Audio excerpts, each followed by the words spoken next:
அது எப்படிரா இப்படிலாம் நடக்குன்னு தெரிஞ்சுதான் தெளிவாக உங்கள் அண்ணனை வக்கீல் படிக்க வச்சாங்களோ. ஆனால் உன்னை எப்படியும் விட்டுருவாங்க. என்னை தான் என்ன பண்ண காத்திருக்காங்கன்னு தெரியல. என்னடா சின்ன பிள்ளை தானமா இருக்கு, தேவையாடா உனக்கு?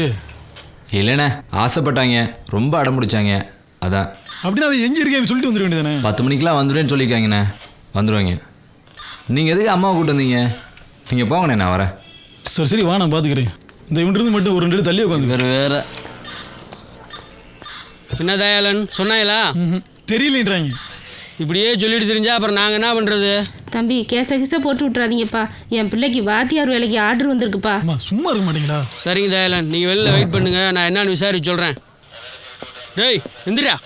என்ன சார்? பிள்ளை எங்கடா ஒழிச்சு வச்சிருக்கீங்க? சார் எதை பற்றி எனக்கு தெரியாது சார். சொல்கிறா, எங்கடா ஒழிச்சு வச்சிருக்கீங்க? சார் தெரியாதுன்னு சொல்கிறீங்களா சார்? சார் எந்த என்கொயரியாக இருந்தாலும் இங்கே வச்சு வச்சு சார், எங்களுக்கு தெரியும். வாடா வா இங்கே. டே நேக்கா கோர்த்து விட்டீங்கல்ல, நல்லா இருங்கடா.